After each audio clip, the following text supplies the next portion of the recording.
Good day, everyone. I'll be sharing with you our social mobilization term paper project, the Gulayanihan Project, a fundraising and info drive campaign, together with my teammates Hernan J. Agosto, Rocha C. Barrera, Mar Philip Lopez, May Samson, Riza EPL, and me, Claire Cardona. For almost 3 million children in the Philippines between the ages of 0 to 10 years old experienced hunger in 2021. According to a multi-year study done by the DOST Food and Nutrition Research Institute, BARM has the highest prevalence of food insecurity in the Philippines at 84%, where approximately 2 or 3 out of 5 Filipino children under the age of 5 have stunted growth.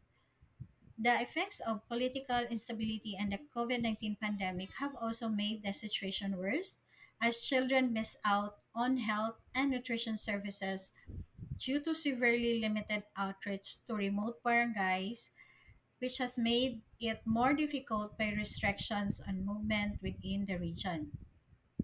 This project aims to mitigate child malnutrition and hunger in select schools in BARM by promoting sustainable vegetable gardening. We can achieve this by providing support to public schools through initiatives like DepEd's Gulayan sa Paaralan or GPP. We aim to ensure access to nutritious food and promote food security for the children and its community. So, in collaboration with the local communities, the Gulayanihan Project aims to cultivate the GPP School Garden in Marawi City and Cotabato City, championing nutrition and alleviating hunger among students. Gulayanihan Project supports the achievement of Sustainable Development Goal 2, which is zero hunger, and Sustainable Development Goal 4, which is quality education of the United Nations Development Program. So, according to research from the World Food Program USA, millions of children go to school without eating anything. So, additionally, due to armed conflicts, malnutrition remains a critical issue, especially in BARM. So, data from the World Food Program shows that 49% of BARM locals suffer from chronic malnutrition, with 45% of children under 5 years old experiencing stunting, the highest prevalence nationwide. So, as we commit providing zero hunger and quality education to school children in the Philippines, especially in BARM, the project is also anchored in supporting Department of Education Memorandum Order 223 Series of 2016, which is strengthening the implementation of the Gulayan sa Paaralan program in public elementary and secondary schools nationwide. The goal of Gulayanihan Project, which is to develop communication strategy to resource mobilization in relation to the Gulayan sa Paaralan of Department of Education. And also, our goal is to ensure continuity of the Gulayanihan project for sustainable impact among learners.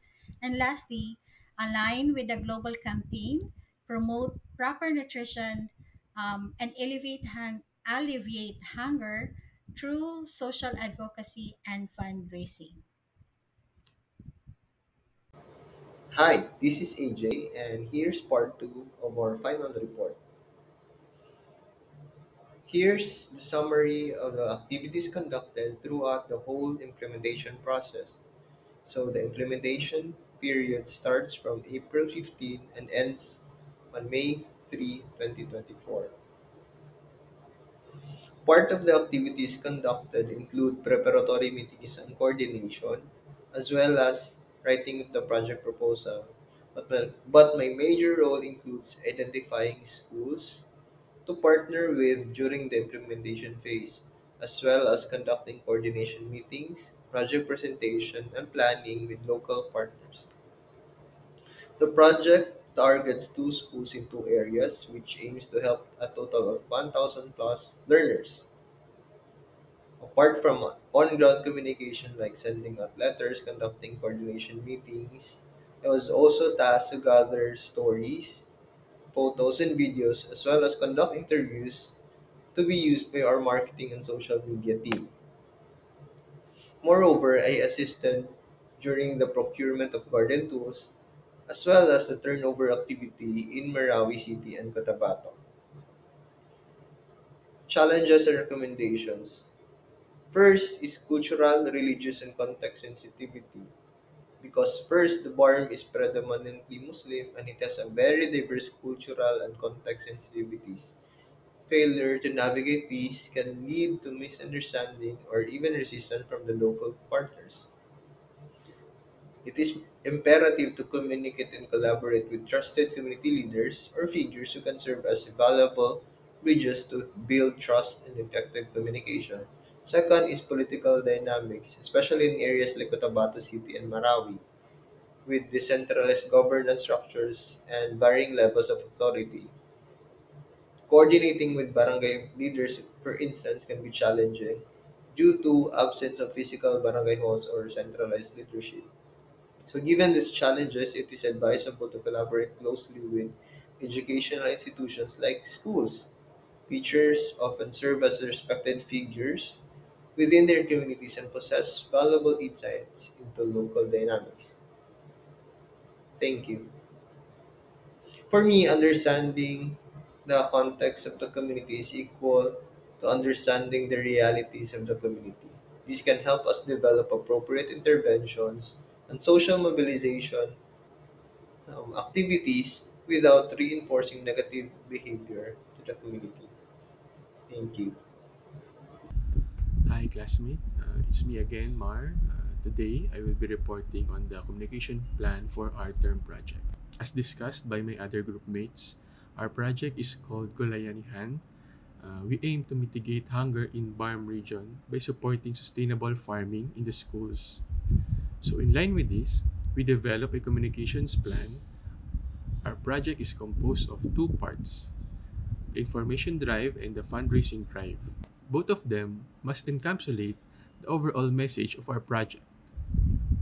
At first, our initial campaign name was Break the Hunger. However, we felt that English praise as a call to action campaign might not catch the attention of our target audiences. Also, using a familiar Tagalog name would give context to what we are trying to do. So after a few deliberation, we came up with Gulayanihan as our campaign project name. First, we defined the main message of our project. The main message that we came up with is that our project is dedicated to mitigating child malnutrition and hunger in Bangsamoro region by promoting sustainable vegetable farming, and we achieve this by providing support to public schools through initiatives like DepEd's Gulayan sa Paaralan. And through these efforts, we aim to ensure access to nutritious food and promote food security for the community. We do not directly support them by giving them actual food, but instead, we help them mitigate hunger by supporting the existing gulayan sa paaralan by the Department of Education. What we want is to empower them to cultivate their own food and harvest it so that the children at their school can have proper nutrition and can reduce child hunger. We have identified three target audiences in this communication plan. The first is our online followers.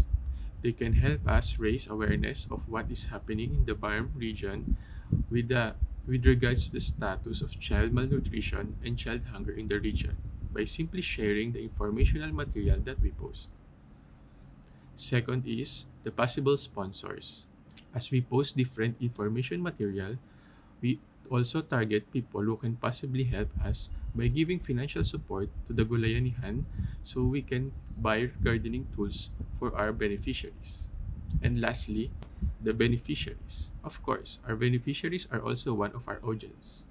We made sure that we also provide them with important information about gardening aside from the tools that we provided. We partner with Kids Who Farm so that we can teach them about DIY gardening tools that they can build on their own. After defining what our main message is, we came up with a branding. We created a logo containing vegetables to make it in line with our project. We used colors usually associated with food and vegetables.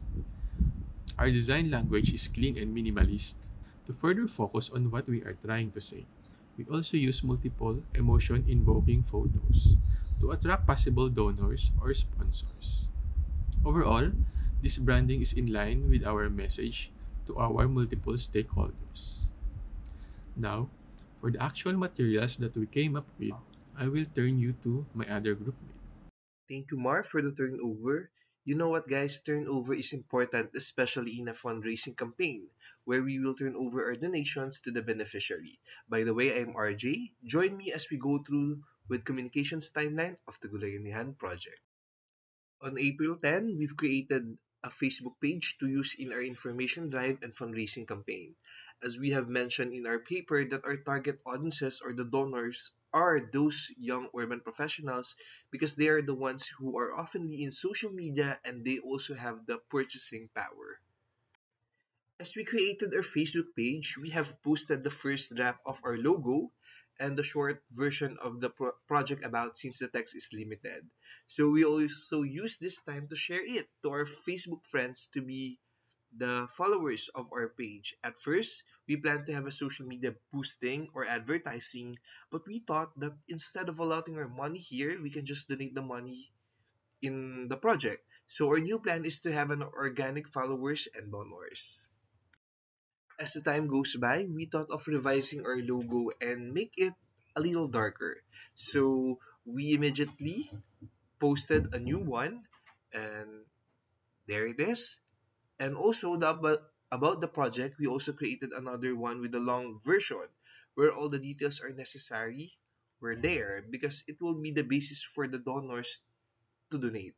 So we put SDGs, our tagline, Labanan ng Gutom, all the necessary information, even our partners and where the project derived. We've already established our Facebook page, our social media. So next step is to post the drafted content that we had prior to having an FB page. There are teasers, infographics, video, and photo call to action and donation channels. So we already have a pre-planning on what to post, when, but every day it is changing. We change the order of the post or we have minor edits or uh, huge revisions. So we our communication plan is changing every day because we want it to be more engaging. Here's the first teaser that we had, an infographic about the number of stunted children in BARM. We have two versions, one for the posting and one for the story. So we decided to also have a story version so the followers can have a multiple view of our content. To make it wittier, we added a segment named OMG Oh My Gulay, so which is also connected with the project. First, we plan to insert a QR code or donation channel, but since it is still on the verification process by that time, we remove it.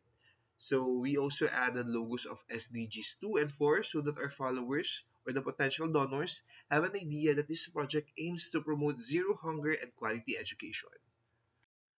On April 16, we posted our first video teaser. So we decided to have a black and white portion for the first part and then transition to a colored version as we want to emphasize that there is hope for these kids with the help of our project.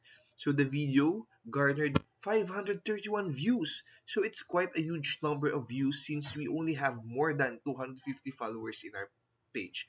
So it's really a successful one. By the way, in our video teaser, we have already inserted the donation channel, but we want to have a separate post of the donation channel photo so that the followers who did play the video can have an idea where to donate. Second, infographics. Here it is. So it's a bridge between hunger and education. A data which states that there are students going to school without eating anything in the whole world. So then finally, we were able to insert our donation channel QR code in this infographic. So we have change of plans. We have series of infographics and other call to actions stating that vegetables are important in our body, and of course other trivia for our followers. But we thought that video testimonials and photo testimonials are better than the first blood. But of course, aside from their testimonials, we also insert some facts supporting that based on research, veggies are good for our health, or the other information that is necessary or can support their testimonial. So this video is our first visit in the Cotabato City School, one of our school beneficiaries. It garnered 455 views. In the video, the teacher also mentioned the problems that they encounter in the Gulayan sa Paaralan program. Next is a call to action post where initially we use stock photos, but when we have actual photos of the students, we use it instead of the original plan. We have consent forms signed by the teachers, parents, and the students. So all the photos that we have used were faces of the children. They are visible and of course legal. On April 21, aside from the Gulayan tour, we also posted a sit-down interview with the teacher from the Cotabato City School. So it garnered 427 views. For the next video post, we created a frame, layout, and a segmentation titled Drawing Class 101. Eventually, it just garnered 307 views. So it's much lower than the other video posts, so we decided to scrap the idea of a video with frame layout. The next video after this is just a plain video, so let's see on the next video post if there will be an impact. So aside from the video, we also shared a post from one of our generous partners, Kids Who Farm. They sponsored some of the donations in our project, and since we want to strengthen our partnership, we also give them portion in our page by sharing their posts. Next is another call to action post featuring a student from Cotabato City School. And then another video testimonial, but this time it's from our partner Kids Who Farm. So true enough, our strategy made work. So we removed the video framing and now we're back to 500 views. Another call to action post featuring a Muslim student. It's a heartfelt post seeing students who farm for their own food. This will enable them not to be hungry in the school and will not affect their performance in school. So on April 26, along with this collateral, we put in the caption the deadline of sending donations. So they have the idea, the time duration of the fundraising campaign. On April 29, after our teammates in Mindanao have bought some of the materials to be donated, we posted a thank you post informing our followers. We have not yet posted the total donations we had since by that time we are still expecting more donations. Here's the picture of our turnover with the Marawi City School. It was posted by one of the teachers and we shared it in our page. So another one, but this time it's a post from Kids Who Farm. The next day, we have posted the turnover ceremony in our page. One post uh, from the Cotabato City turnover and one post was from Marawi City turnover.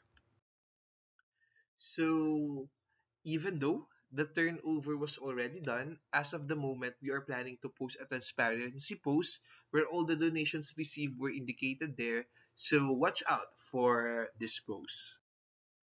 So, but before we end, here is the social media reach of our page or the people that have seen our page and post. It is quite huge, even though all the engagements and impressions were organic. So, we had a 2.6K social media reach. The next is our visits or the number of FB users who visited our page. So it's 2.9K. So it's quite huge, huh? Next is these are the highest impressions from all our posts. So impressions are the total number of times our content is being displayed on Facebook. And then the next one is the highest reach. So as you can see, those who were the highest impressions in our post, they're also the posts who have the highest reach. So that's it. Thank you for listening to my report. I'm excited to share with you the remarkable journey of our Gulenian Infodrive and fundraising campaign.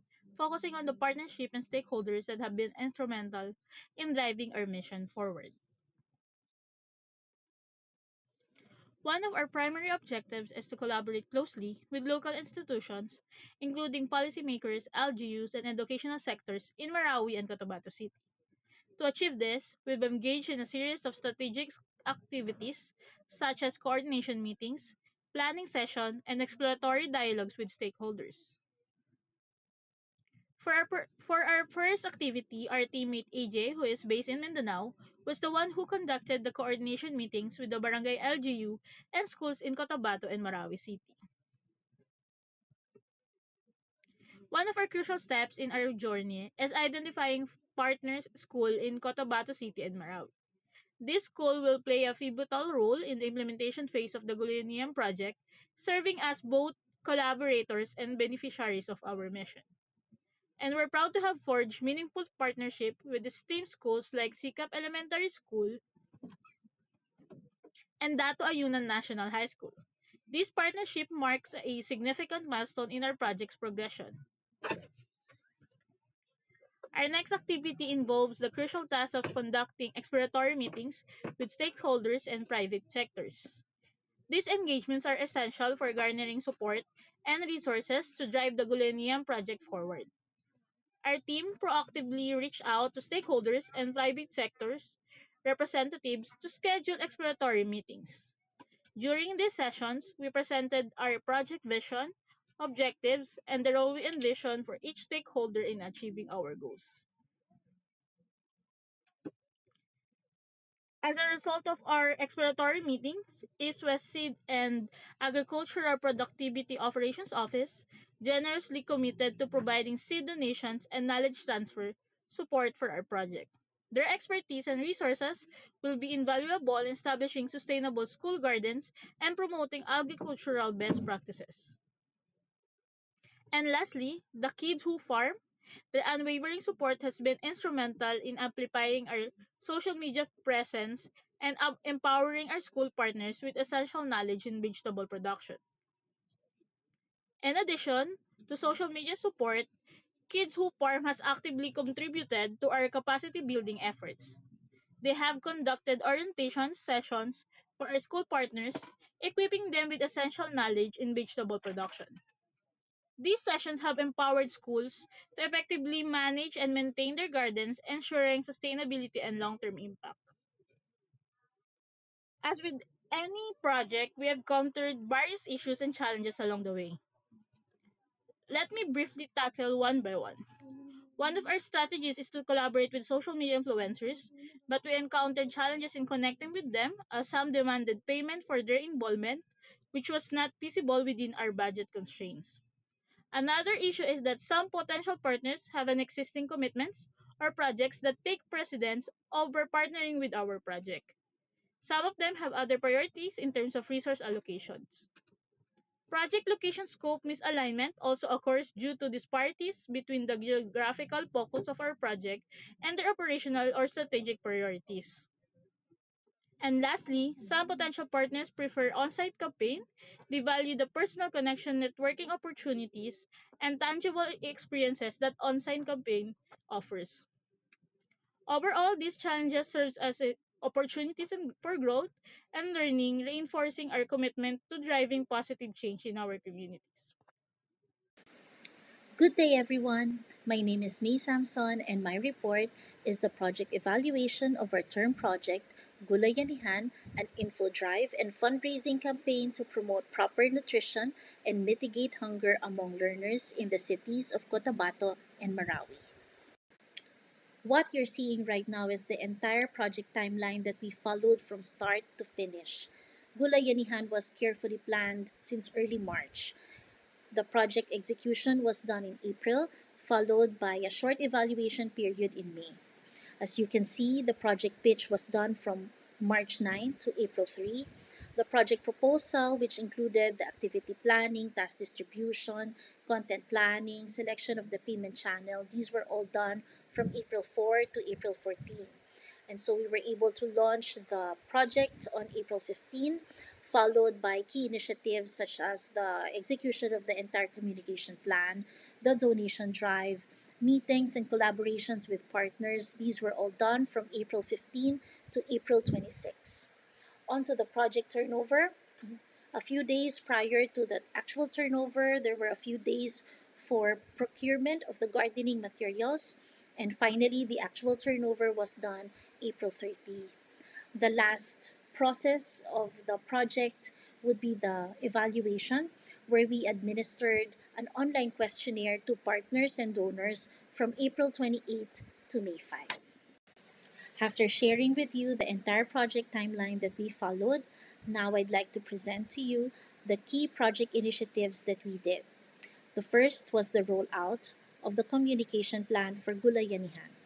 Second was the donation drive via GCash. Third were partnerships with NGOs. And fourth was the actual project turnover of donation to partner schools done last April 30. I will go through the project details and results one by one in the next few slides. The Facebook page for Gulayanihan was created April 15, kicking off the start of the project.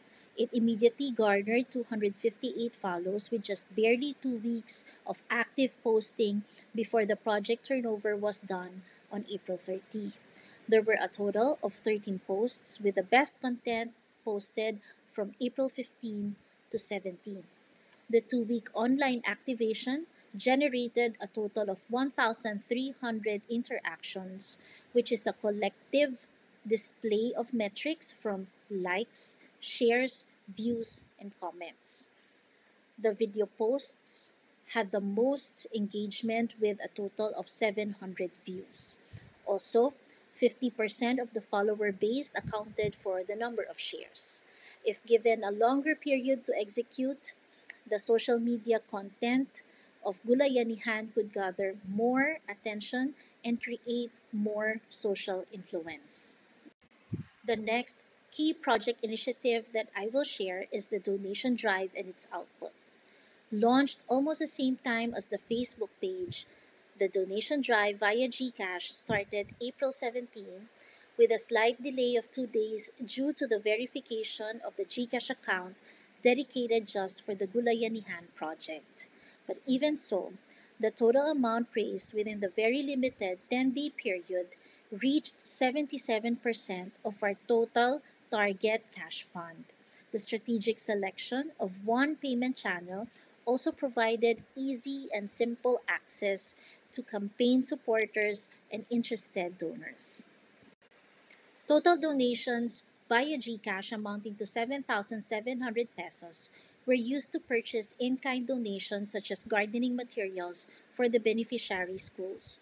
And apart from the cash donations, the group was able to solicit seeds from partner NGOs, East West Seed Foundation, and the Agricultural Productivity Operations Office. The progress and success of the Gulayanihan project would not have been possible if not for our partners. These are two schools and three NGOs. Kids Who Farm was instrumental in helping Gulayanihan generate buzz on social media. They also conducted an orientation to the school partners about the basics of vegetable production using Gardenator during the turnover ceremonies. East West Seed Foundation and the Agricultural Productivity Operations Office helped with seed donation. And with the conclusion of the donation drive on April 27, the procurement of gardening materials followed. And in these photos, you will see the turnover of donation that was done on April 30 for both schools, Sikap Elementary School and the Datu Ayunan National High School. So far, I have presented the details and output of each of the key project initiatives of Gulayanihan, bringing me to the last part of the project evaluation. Allow me to share the method that we used to gather feedback. It was an online questionnaire with the donors and partners as target respondents. Now, with a very limited time that we had to administer the online questionnaire, It is but natural that we also had limitation in terms of the number of respondents that we were able to gather. We have a total of 18 responses, 77% completion rate, and in the interest of time, I would like to share with you three important and valuable insights taken from the questionnaire. Social media is actually one of the relevant and valuable insights that we were able to get out of the results of the online questionnaire. Respondents said that they are more inclined to get information about an initiative from social media. 100% of the respondents actually follow the Gulayanihan Facebook page.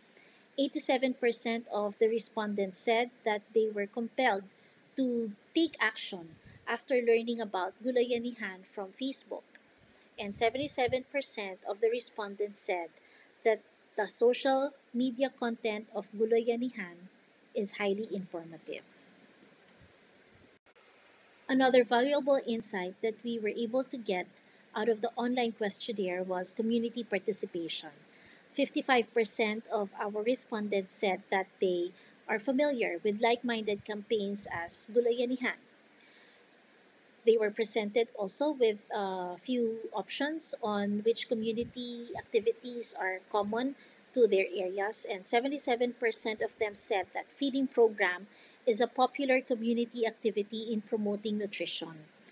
However, even if this is the case for most um, areas, about 44% of the respondents said that they prefer to have community gardens to promote nutrition in their areas.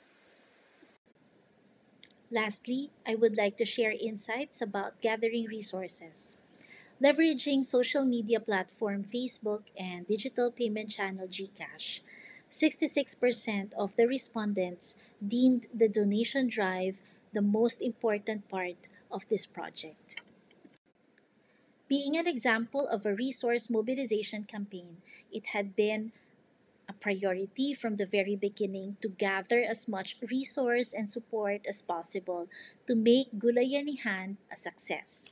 In fact, 44% of the respondents said that cash donation is the most useful resource for a campaign like this. These insights, whether it is about social media or community participation or insights about gathering resources, though these insights are limited, these attest that the key project initiatives of Gulayanihan have been effective and relevant. In fact, 87% of the respondents said that learning about Gulayanihan in social media compelled them to take action.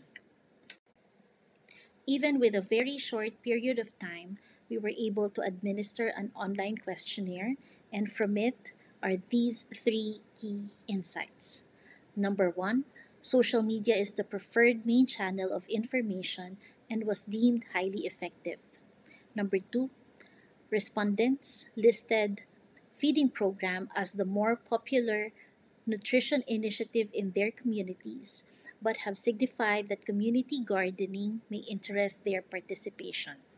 And number three, given the limited period to gather resources, donation drive was deemed most useful resource and valuable within the campaign.